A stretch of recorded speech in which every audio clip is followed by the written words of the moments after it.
All right, hello world. Today we are going to be reading the Hunger Games series. I have all three books. I got them from like Salvation Army. This two were like $1.99, and I was like, yes, yes, please. And then this one was a bit more expensive. It was I think it was $3.99. So yeah, it was a steal. I'm kind of sad that they didn't have a paperback of this copy so that they would all be in the same format, but I got them for so cheap. I literally can't complain. Anyway, I I don't think I've ever finished reading a Hunger Games book. Because here, they came out when I was in grade 2 to grade 6, I think.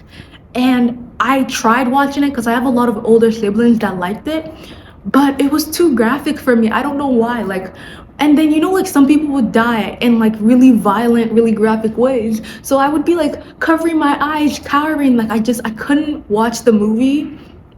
I tried reading the book, but I was too scared of people dying, so I really couldn't read it that much. In fact, in grade 6, my teacher like showed one of the movies in class, and I literally had to be excused and go to a different class because I was like, Miss, I'm gonna cry. Miss, this is too much for me. This is overstimulating me. I'm gonna cry.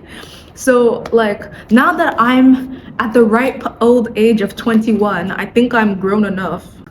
And this book, I think, is in a specific category, the same as like Harry Potter, where it's actually well respected. People talk about it. They don't like give it the disrespect they give Twilight, where they're like, oh, like you had to just be like a lovesick teenage girl to enjoy. For Hunger Games, they genuinely respect like the writing. They respect Katniss, I think. Yeah, Katniss is her name. And then like the villain, Snow, they're like, that man is one well-written villain. So I am super excited to jump into this world. I have class in about an hour, so I think I will stop yapping and start reading.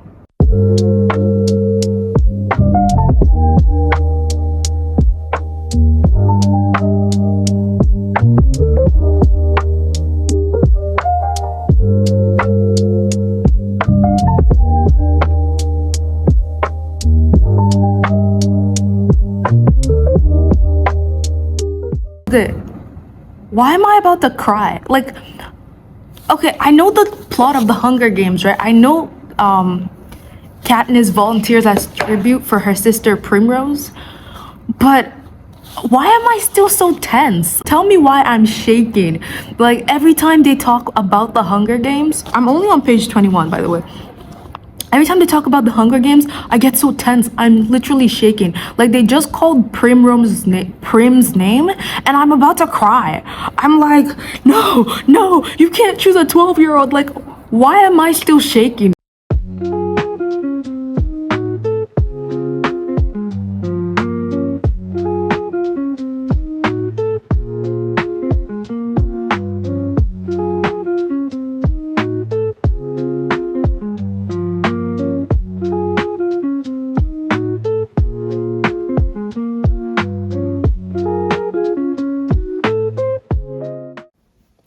So hello world, it is 3:25 a.m. on Friday. I just finished the Hunger Games. Let me just start by saying one thing. Katniss Everdeen is in the elite category of female YA protagonists because she is confident. She's not insecure. She's not like, "Oh, why would you choose me? I'm an absolute loser." She is confident, she is skilled, she's a genuine member of the team. In fact, she is the whole team. She carries Pita, and she's just a boss, and I love it. Like I love that she knows she's a force of nature. And another thing is that she doesn't there's also this category of like why protagonists, they're like, oh, I'm not like other girls are dumb, I'm a strong independent woman, and they end up being just weak, and like they think they're so strong, but a guy ends up saving them most of the time. She's not like that. She's able to respect other girls in the Hunger Games, and she considers them like formidable opponents. That being said, this book does not contain as much violence as I thought it would. Like the Hunger Games part started, and I thought that it would be just people like bludgeoning each other to death with like rocks and arrows and spears. But she spends a surprising amount of time hiding in trees, foraging for berries. Like she just, there's not a lot of violence in the pages, which it was kind of hard.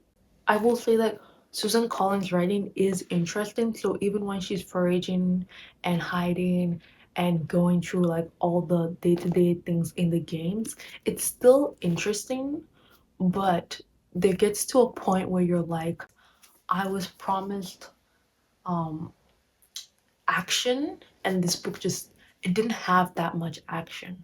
But that being said, I would probably rate it like a 3.7 out of 5. Okay, I am going to go to bed because tomorrow is going to be a busy day for me.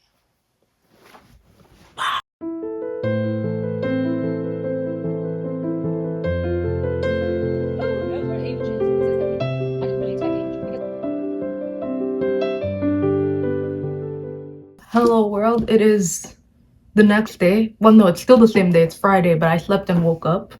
I'm holding Catching Fire.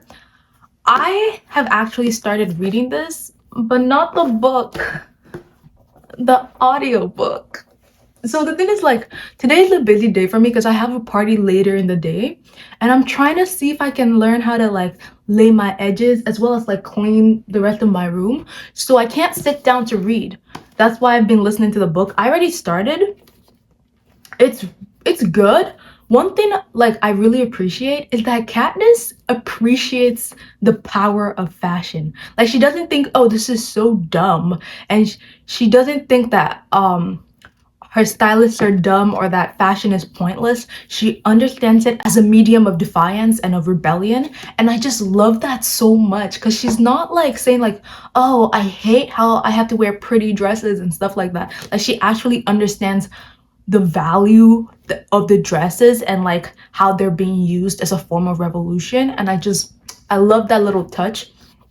Also that like I like that she understands like her, some of her stylists her are they grew up in the capital and they genuinely enjoy watching the Hunger Games, and they have like really trivial lives. So like from her perspective, like she looks at them and she's like very condescending because rightfully so, because they are so excited about watching teenagers kill themselves, right?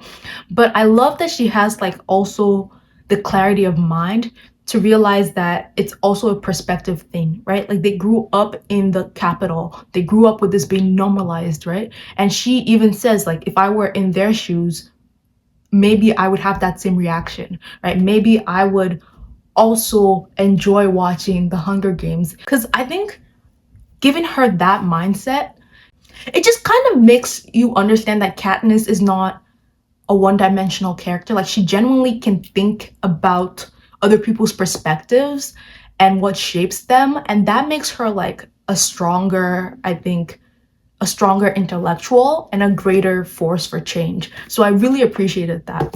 And also, President Snow is in this because in the first book, I was like, isn't he like the main villain? Where's this guy? But he's come out and he's come out swinging, bro. He's threatened everyone and everything. He's like, mess with me and I'll kill your mama, your papa. Your papa's dead. I'll kill your mama, your boo thing, your sister, your shorty, everyone. I'll kill everybody, man. Trust me. And I was like, okay, he's giving the villain that he is.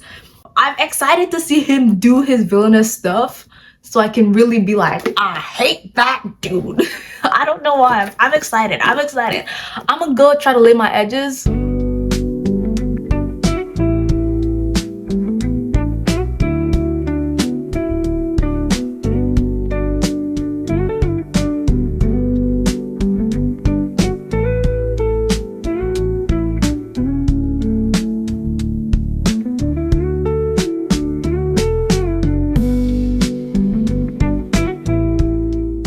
I just finished Catching Fire. Let me put up both versions because I paid for this. I paid $1.99 for this. So the fact that I didn't get to read it in the book kind of makes me sad because it was such a steal. But whatever.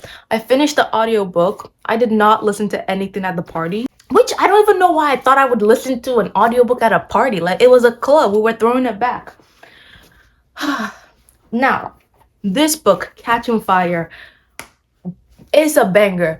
Susan Collins is the GOAT at making twists and like plot twists that have you going like, what? Because here's the thing, I knew some of what was gonna happen because of the movie. I'm annoyed. But the twists and turns in this book, like the quarter quell being only from the pool of victors, and like, because I was like, okay, but I mean, Peta and Katniss are the main characters, so like obviously they're not gonna die. So how does she make it? How does she make a second Hunger Games interesting? She answered that question. Let me tell you, she answered the hell out of that question. So that was a banger. Can I just say one thing? Peter does not contribute anything. Like, okay, his only strength is that he's a good person and that he's in love with Katniss. Like, this man cannot do anything. He can't hunt.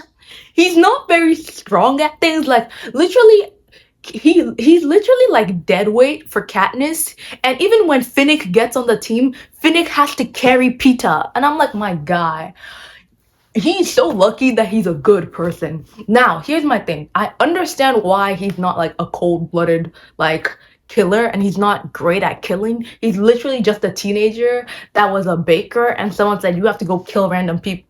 So I get it. But that being said, this guy does not contribute to the team at all. Like, the only thing he has going for him is that he's a good person and Katniss will die for him. Like, if not, this guy would have been pushing up daisies. Like, I get why Hamish was not helping this guy at all, because this man can't do anything, literally anything. Like, and the fact that Finnick, Katniss, is it Maggie and Peeta teamed up, and he was dead weight in that team too. You know what? He was the equivalent of a sickly 80-year-old woman. I'm like, my guy, Peeta, you gotta step up. You gotta do better. But yeah, I really enjoyed it. Like, this trilogy is really fun. I'm so sad that because it was popular, I knew a lot of like the spoilers. Because honestly, I just know I would have been gasping. Like, every time the book ends, I'm like, like, because how did she even come up with most of the things she came up with? Like, every ending is so good. It's so like, you're like, my girl. I don't even know what I'm saying. It's banging. I am a bit sleepy because it's like 3 a.m. I did not get a good night's sleep. We have the last book, The Mockingjay. Once again, President Snow is not really in Catching Fire that much. Like, why is this guy such a famous villain? I guess like maybe the idea of him, like knowing that he's the one controlling everything and making it happen. But like, honest, this man shows up in I think maybe 1 or 2 chapters. So like, I don't see why everyone's like President Snow is like the villain. But maybe I'll see him in Mockingjay where they really pop him. Oh, I'm not gonna lie, the paperbacks, they're cuter than the hardcover. Just like, look how cool this looks. Like, it's 3D, you can really feel it, you can enjoy it. And then this one just looks like a drawing of a bird. You can't really feel the 3D-ness of the bird. It's a bit sad. But I'm gonna say let's keep reading. I'm most likely gonna take like a little nappy.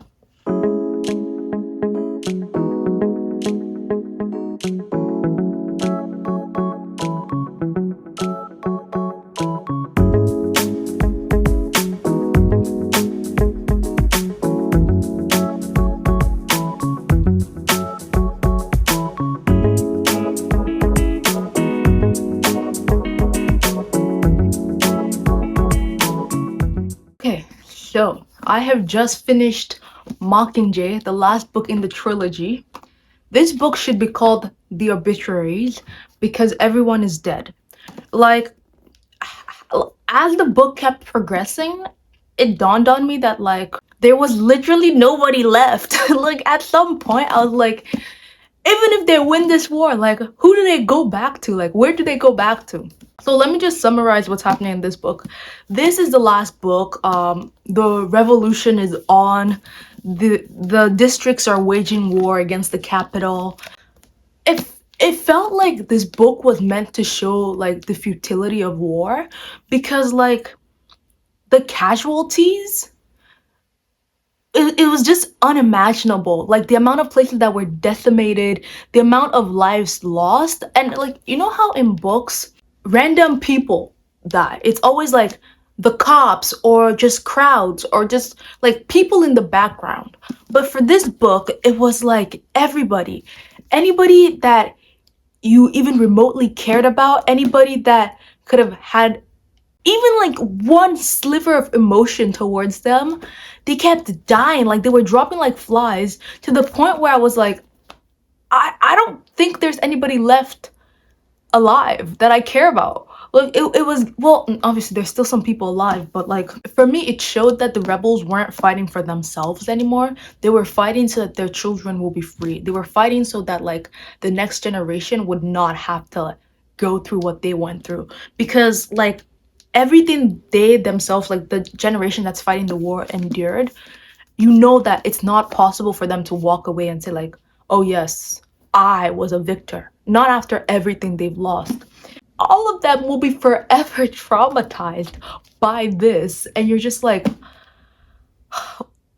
you kind of want to look at like the capital and be like, was it worth it? And like going to the closer end of the book and hoping that like the rebels don't become another version of the capital, that was stressing me out. I feel like this is a well-known fact that like Coin turns out to be very much like Snow, and she feels like human life is dispensable. But Gale, bro, Gale would say stuff that would have the entire room giving him side eye, like, bro, you good? Like he would be like, let's kill all of them. Let's decimate all of them. And I'm like, my guy, calm down. And like the thing is, you know what the capital put him through. You know that he had to live through his entire world being burnt down. You know exactly what motivates his hate and his willingness to destroy. But you're like, my guy, you cannot be the next generation of Snow. You need to make an active choice to not let your rage blind you. And you know what's crazy? Like if I imagine myself in that world, I wonder if I would have Gale's anger and like desire for vengeance, or if I would be like Katniss. So I wonder like, I wonder what my approach to retribution would have been. One thing I want to say, one thing. This is not a love story. Peeta and Gale, like, they need to leave Katniss alone. And Katniss herself, like, she was like kissing both of them and like being weird as hell. But like my girl was constantly traumatized and they were looking up to her like, please just love me. So sometimes like she would just give in and be like, okay, like come here, let me love you. But you know that she does not love either of them. Like her entire reaction to them is always as a result of them being in trauma and them needing her for support. And even when she goes to them, it's also because she needs someone to lean on, like she needs support. This entire series, I would give it like 8.5. It could be a 9.5 if I just didn't know like all the spoilers, because I know that if I didn't know anything about this book trilogy going in, I would be like curled up on the floor crying my eyes out in like fetal position. Okay, that's everything I have to say. Bye bye, thanks for watching. Are you coming to the tree where the strong up a man? This is who murdered 3. Strange things did happen here, no stranger would it be if we met at midnight in the hanging tree.